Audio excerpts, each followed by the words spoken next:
great war raged between Imperia and Nordok.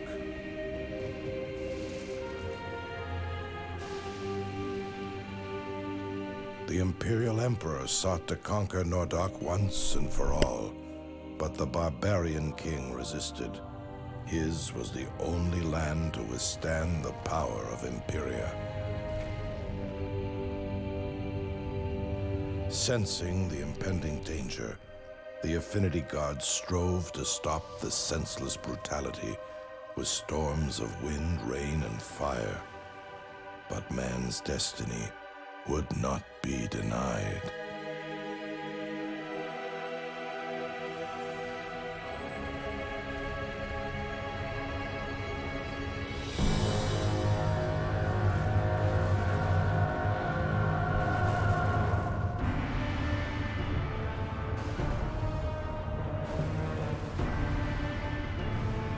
Violence had again awakened the powers of chaos.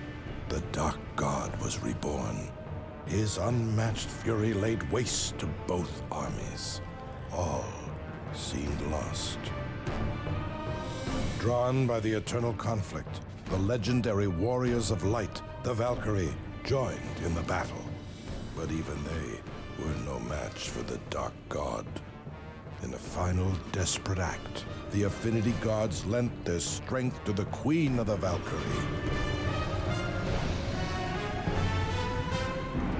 Her sacrifice banished the Dark God once again, but it came at a great price.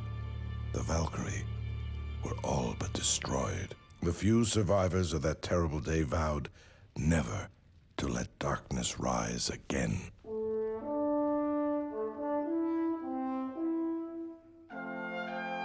Imperia's army withdrew from Nordok, and a temple was built over the corpse of the Dark God, sealing its evil inside.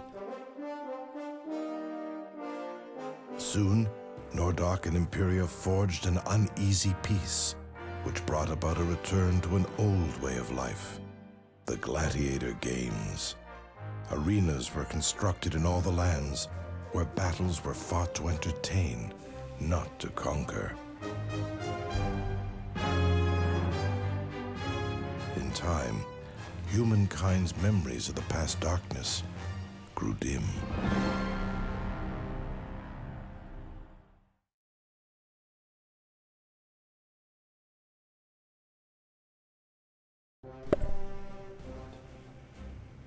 Hey everyone, welcome to Gladius. This game was released back in '03 and was a personal favorite game growing up. Gladius is a game about gladiators and forming a school that travels the lands seeking glory. Right now we're just going to go straight into the tutorial section.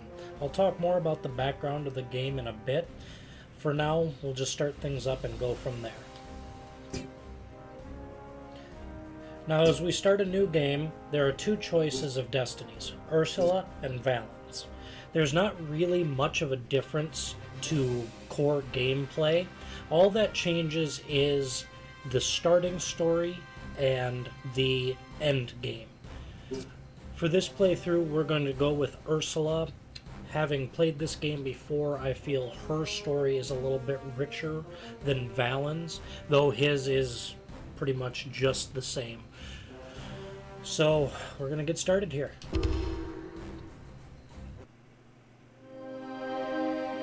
A prophecy of Nordog's mysterious witches, the Galder, held that the Lord of Darkness would return with the aid of a girl born beneath the full moon under the stars of the Bear. But as the witches awaited the Dark One, the barbarian king's wife gave birth to a healthy male child, Erlin. The prophecy had not been fulfilled. Angered by their needless intrusion, the king banished the witches. Once again, the pains of childbirth gripped the young mother, and a second child was born, a female child named Ursula. When the king looked into the child's eyes, he knew he could not give Ursula to the witches. He gathered his wife and newborn children and hid them deep within the Sloan Forest.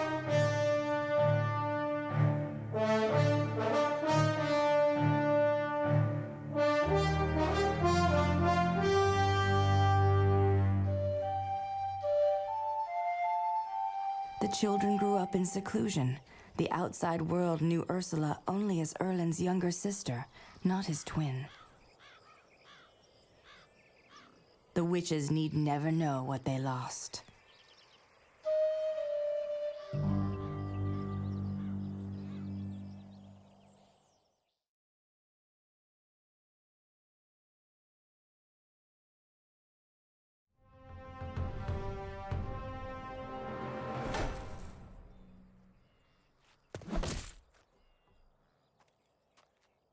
Sister, please, stop. You'll embarrass yourself. Come on, Erlen. You aren't afraid, are you? Of course not. But I don't know what you're trying to prove, little one. Stop calling me that! Let me show you what I can do. You have nothing to prove to me, Ursula. I want to get out of here and see the world. Take me with you to the tournaments. Father would never allow that. It's his decision. Not anymore. He's putting you in charge of the school. What? Really? Me? Yes! He sent for an old friend from Imperia to be an advisor, but he's turning control over to you. It must have been my stunning performance last week. I was unstoppable. So now you have to help me get out of But here. I couldn't possibly. Yes, you can. It's your decision who goes to the games now. I challenge you to a fight, brother. If I defeat you, I can join your school. If you best me, you'll never hear of this again. Promise? I swear on grandmother's necklace. All right, then let's get this over with.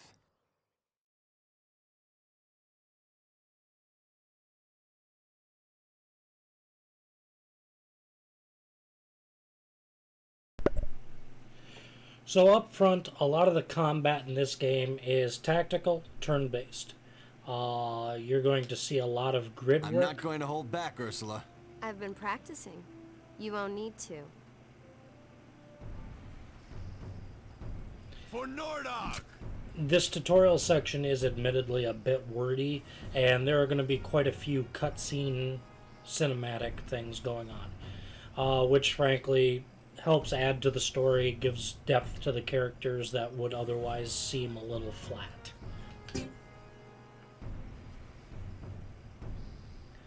Now, as you can see here, we can move around a grid. Not much is allowed right now during this tutorial. So I'm just going to show the basics of combat here, where you select your basic attack, which is a strike, and then you have a swing meter. The main attack leading up to it through the orange is a standard damage attack. It has a chance of missing appropriate to the gladiator, of course, but where you want to aim is the red, which is a critical zone, which will almost always hit.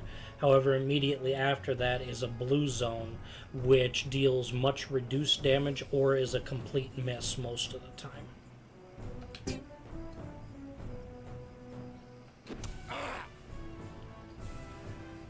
Now, I haven't played this game in a long time. Lucky blow. Are you getting worried yet? Hardly. I'll probably miss a few here and there, but the more that we play this,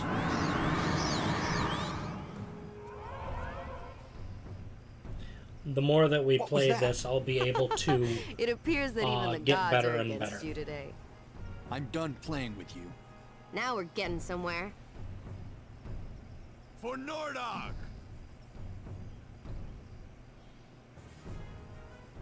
Now, the ability that she just used is Empower Self. There's only two characters with that ability in the game, Ursula and Valens. You meet Valens later in the game. You get him as a gladiator. It is a very powerful ability throughout the entire game. It improves your attack, your health, things like that.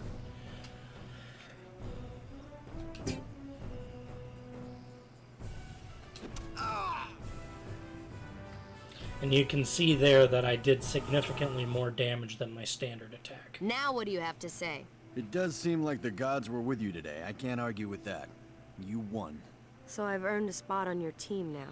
Well, that depends on whether or not Father truly gives me control of the school. He will. And you can't back out on me now, Erlen.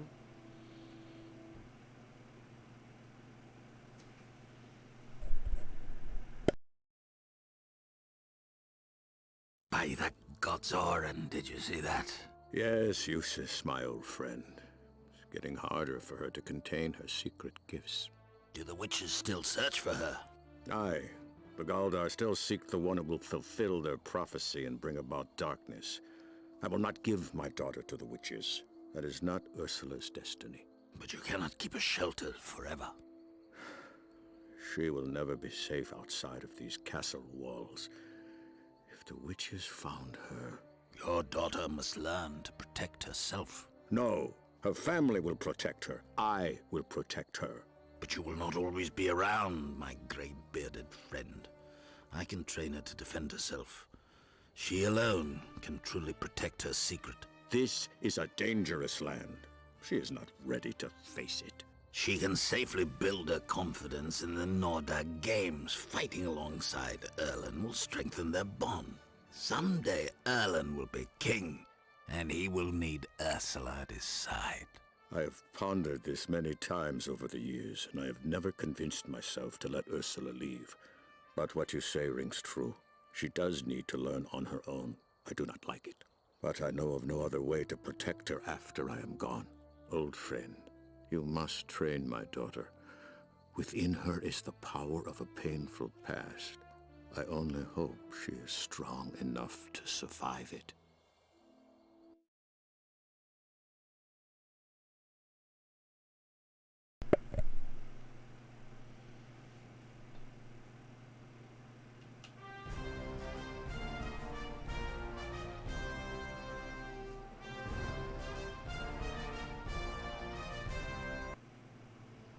So you want to fight in the games?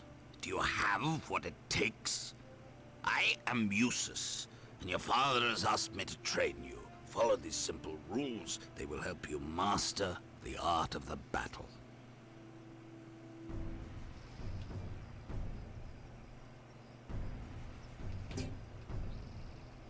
So I'm going to go ahead and skip this training. I have played this game a number of times in the past, and this tutorial doesn't teach us anything that won't be figured out in the first few fights worth of watching. I do recommend it if you choose to play this game yourself.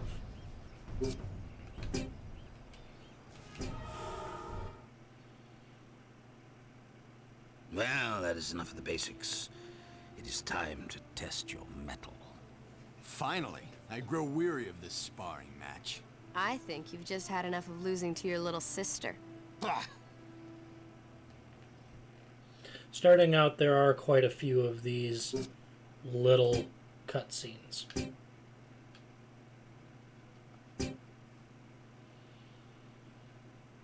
Now, something else to note, I am playing this on an emulator, the PS CX2 emulator. I am not very experienced with PlayStation controls, but this is the only emulation of this that works. This was originally released on GameCube, PlayStation 2, and Xbox Original. Certain attack meters that you will see in this game require button inputs. Not being super familiar with these symbols, it will take me time to get used to all of them.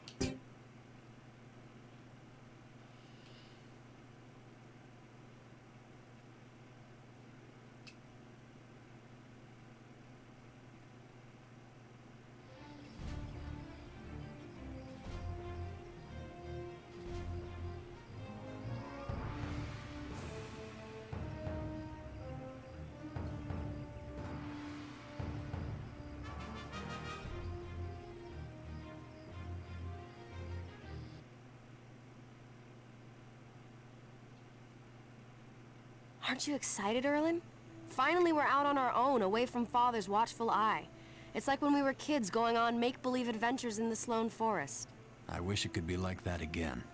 We didn't have a care in the world. Not like now, where I'm constantly sitting with the court training to be king. At least you have something to do. Sometimes I feel like a prisoner in the castle. Father never lets me do anything. We should take advantage of this time away while we can, before Father changes his mind. You know, even though we just left, I feel like everything is more alive outside the castle walls. Ursula, you exaggerate. But I am excited about running the school. Me too. It will be another adventure for us, just like the old days. But we must still be careful, sister. For Nordog is a dangerous place. I know, I know. You'll always be here for me, Erlen, whether I need it or not.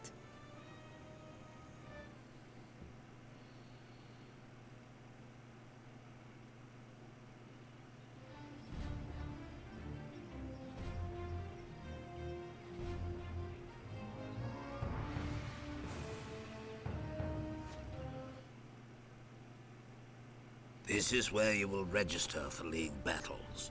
Each location that hosts official battles has a League officer.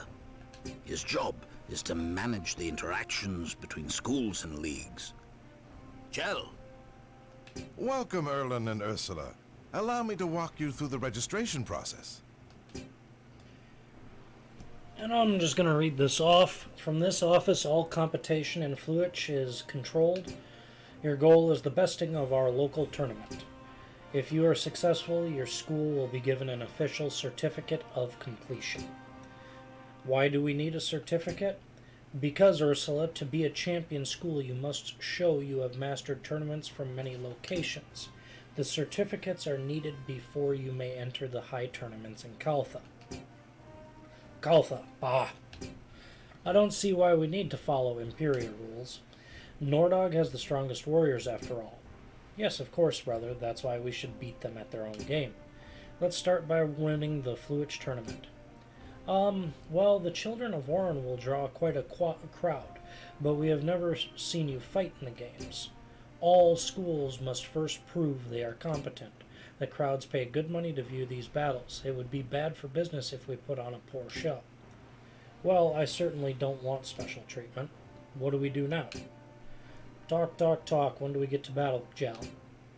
Patience, please. Let's get your school a talisman so you can start entering leagues. Eustace, take your young warriors through the certification battles, and then we'll talk more of tournaments. Not more training. Well, at least I get to use my weapon. Let's go. This will be a long day. So, in every land that you enter after defeating a given regional tournament, you have to go through these regional certifications. It's always a process. It teaches you about some of the intricacies of the gladiators you will encounter in those lands. And right now is a good enough time to talk about the lands themselves. There are 4 lands in this game. Nordog, Imperia, the Windward Steppes, and the Southern Expanse. Nordog is very barbarian-esque. We'll see berserkers and barbarians up here.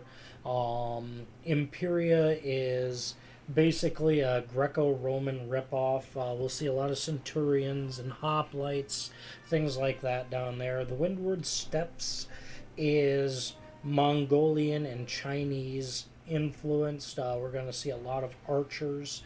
And the Southern Expanse is very North African and Egyptian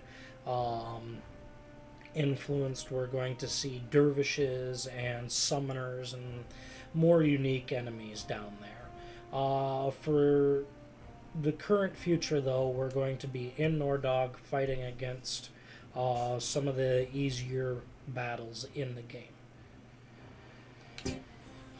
And with this, what he's explaining right now can be seen in the upper right of the screen. Is there's a certain number of ticks that you have to get. These ticks are called battle points to be able to unlock this given league as completed. There are a number of different leagues. There are exhibition battles. There's all kinds of intricacies. For right now, we're going to focus simply on completing the final exam, because all of these ones are very easy to understand. It teaches you about how the different gladiator classes react to each other, affinity skills, height differences, learning to face your opponents, things like that. All of this I'll explain as we actually battle to save some time.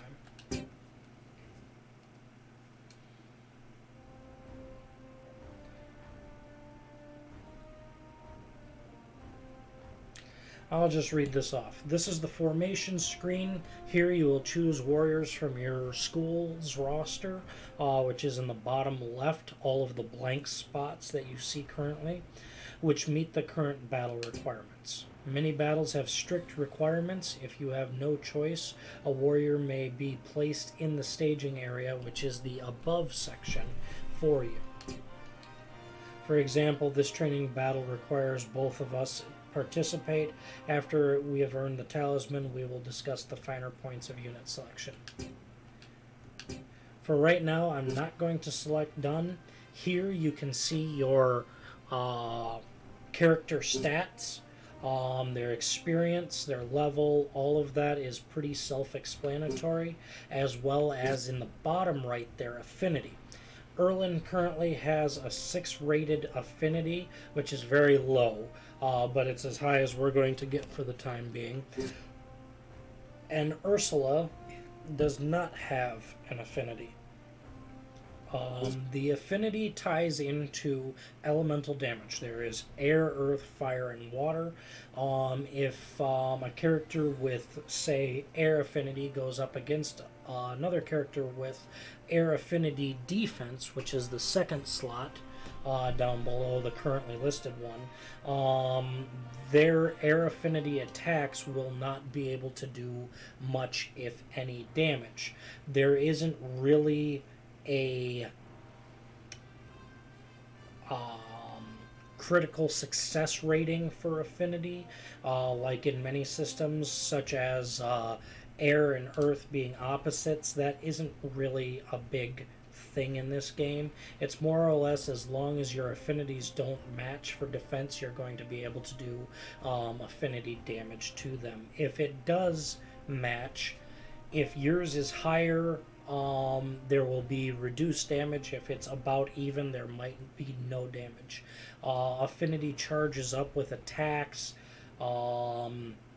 Some attacks give more, some attacks give less. But for right now, we're going to move on to looking at our opponents, which we hit by hitting the square button on this, X button for Xbox.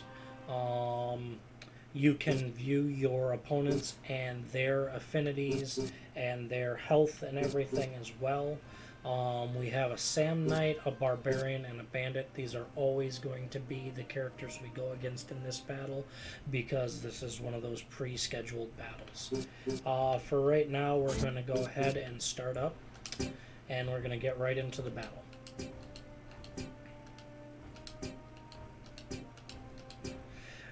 This battle locks us into specific starting locations. Other battles, there will be regions that you can place them within, and it is important to note that this game doesn't have much for repercussions for losing. In fact, losing can be useful because you get to learn the types of enemies, which are semi-randomized for each battle after a certain point.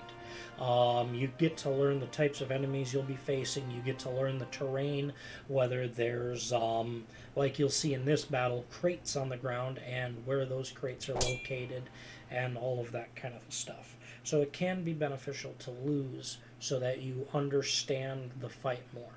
And you'll also be able to repeat fights in the future, which there are certain battles where that is very profitable to do so. There's a type of battle that has chests dotted around the arena, and they can have weapons and gold in them. And picking those up allows you to hold on to those items as long as you win the fight. And by picking those items up, yes, it might be temporarily distracting to the whole process. It gives you a significant profit factor where you can go and sell those items at the shop and be able to afford better gear for your gladiators. And you're going to see, especially in the first region, a lot of cinematics. It is now time to use what you've learned. Finally! Remember, sister, just how we practiced. Don't worry about me. Watch your own back. So here in this battle, I'm going to go ahead and show you the initiative, which, thinking in Dungeons and Dragons terms, is the ordering of attacks. Characters with higher initiative tend to get their attacks in first. They might even get to points where they attack 2 or even 3 times in a row if you have, say, a very light enemy like this bandit going up against a big, huge Sam Knight like this character. That's getting into the different class discrepancies. Here in this battle, we're facing off against a heavy character, a medium character, and a light character. Medium characters don't offer a lot of advantage either way. They can hit light characters fairly easily. They can hit heavy characters very easily. They take less damage from light characters than light characters do against other light characters. They do less damage against heavy than they would against medium, and heavy characters can hit medium characters for a lot of damage. However, heavy characters have a hard time hitting light characters. Light characters have a very easy time hitting heavy characters, and there are special skills that light characters even get to use to affect your enemy, debuffs and the like, where they can completely incapacitate a heavy character for a round and things like that. You can also hit, let me find the correct button. Strike is for your character. Is it X? Yes. You can hit X in-game on an enemy, and you can see their basic abilities and stuff like that. You can also do that on your characters for an easy reminder. It shows you your types of defense and everything else. And what we see here in the middle of this is a bunch of boxes. These boxes create height differences. If your character gets up high, they're going to have an easier time hitting and doing more damage to characters that are lower than them. So it is beneficial to get your characters up as high as you can, but you also run the risk of separating your characters out too much. I shall not be defeated.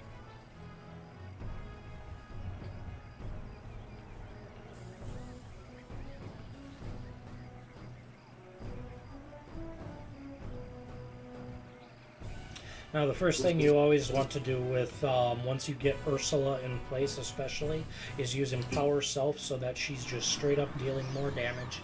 I think it lasts 3 of her turns, so you can get a lot done in that amount of time. For now, I'm going to focus on getting this guy dead so that we can focus elsewhere. For Nordog! You see up here, you do. I was able to do 11 damage. Much lower, you might only be able to do 1, 2, or 3. Part of his damage issue is that he's lower than she is. The same thing with that Mungo. Now, a lot of times you'll see your characters turning around, other times you won't. If you can hit your enemy in the back, and this is another thing, this can be a little bit of an awkward situation, where it says the 95 to the right of the enemy health bar, that is your chance of hitting. Basically anything over 80 is going to be a solid choice for a hit, but sometimes you may not have other options. If I wasn't using a barbarian, if I instead had a bandit, that might be 100% and will allow extra critical damage, because if it's 100%, they won't turn to face you. So we're just going to keep wailing on this guy for now. And there I missed. I still managed to hit, but I did a much reduced amount of damage. And as you can see, the empowering makes her even stronger than Erlan, doing 20 damage per critical rather than 11 or 12. I must continue on. I've got you covered, friend.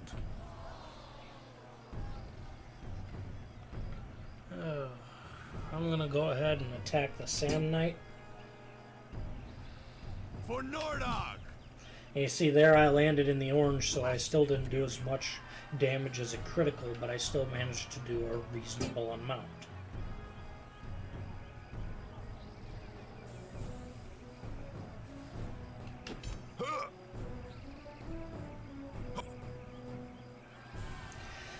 Now off to the left and right, you see these bars going up and down. That's crowd enthusiasm. As your crowd enthusiasm grows, you get bonuses that affect your battle, such as how fast your affinity charges, extra critical damage, things like that. It also does have a very small effect on your payout at the end of fights.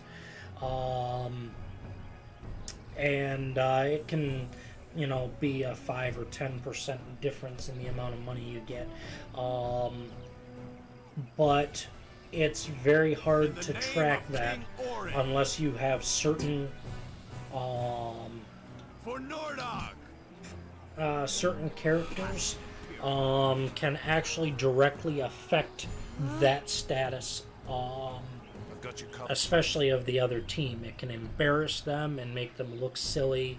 I'll get more into that when we start encountering those types of enemies. Because it's interesting, but it doesn't have a huge amount of mechanical use, especially early on. Now, there is also another type of attack meter that can be used, where you actually just turn off your attack meters, and that factors into having your critical chance and things like that. I don't like using that because I like the make it or break it, where I'm either getting criticals or I'm screwing up. And like I said, I haven't played this game in a long time, for years, so I will get better with time. And I might be able to just finish her off if I hit well here. And she's dead. Now, in this game, your characters don't die inside the arena. They just get removed from battle, healed up, and then you can use them again. Feel the rush of the crowd's approval. It's amazing, brother. Are they always like this? I wish. It depends on the arena and our performance. Crowds across the lands cheer for different things.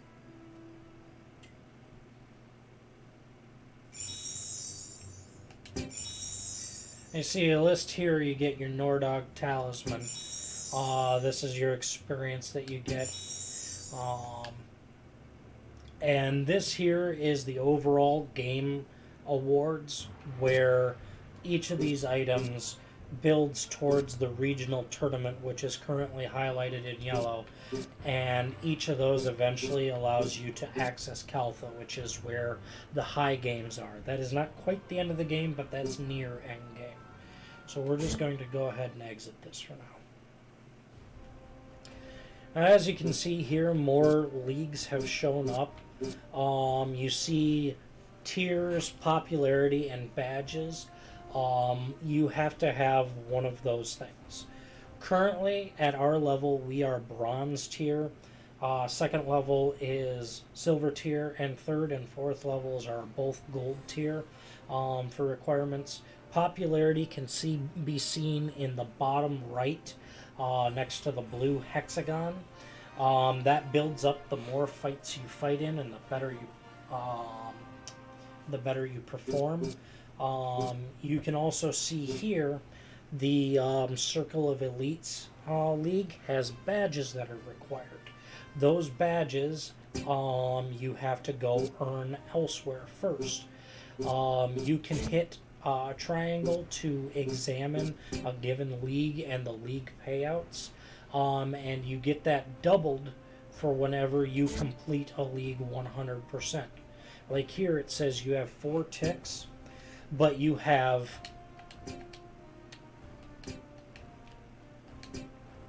here you have 3 battles that can be fought. One that pays out 3 ticks, one that pays out 2, and one that pays out 1.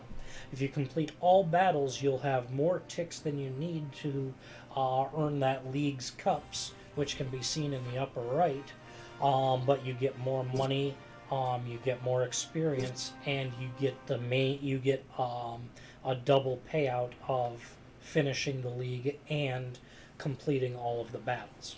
So right now, though, we're going to go into the basics of recruiting.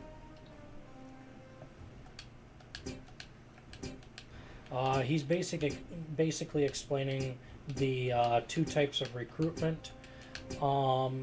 There are 2 numbers listed under every character. For example, this one has 750 and 150.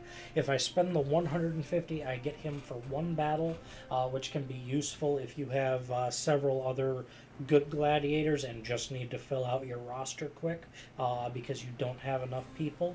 But you cannot control him and you cannot affect what he does. The second number, the 750, allows you to hire him permanently. You control everything he does, you control what skills he gets, and you control his equipment. Now, there is a way to make money in this game. Generally speaking, you can hire most recruits, take their best equipment off of them, give them really crappy stuff, and then you can release them out into the world, and you get to keep their equipment, which you can sell for a profit, generally speaking quite a bit more than you hire them for.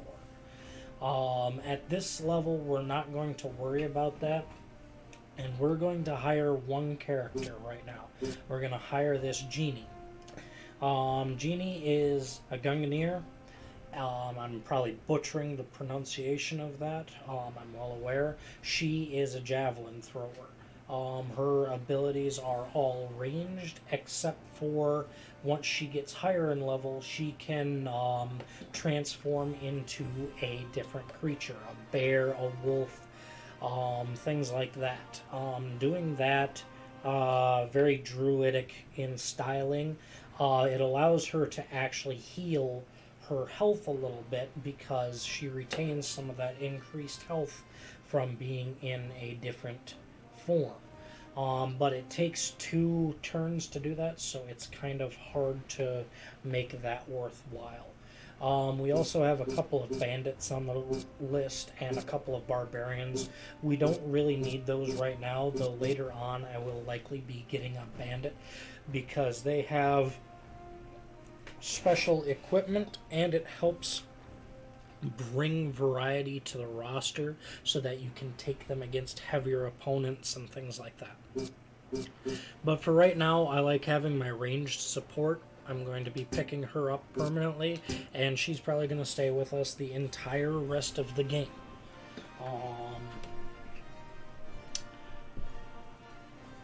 I will exit out to the school right now so that we can see what's going on there.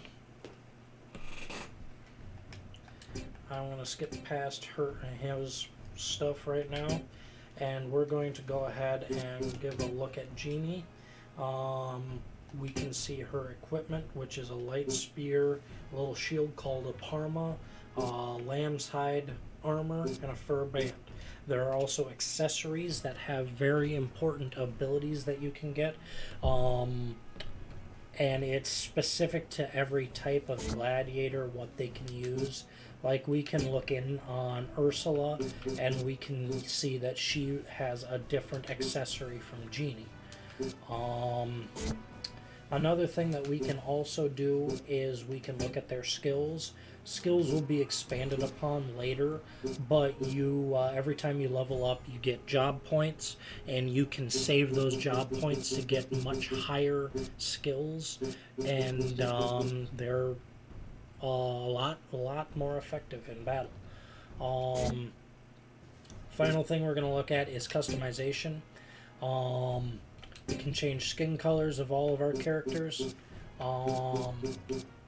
We can change their hair color. We can change their outfits as well. You can see here that he has some pretty fancy outfits. The same with Ursula. Same with every character. They have fancier and fancier outfits. Let's see here. I generally like having them in their outfit 4, though not every time. Let's see.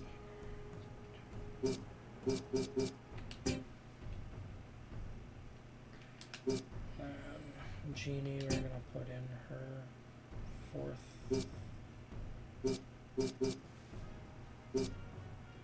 And some of them, there won't be a lot of difference in their outfit. Like you can see here, she has a little bit of chainmail on, but otherwise she wears furs, and that's just the limitations of the character type.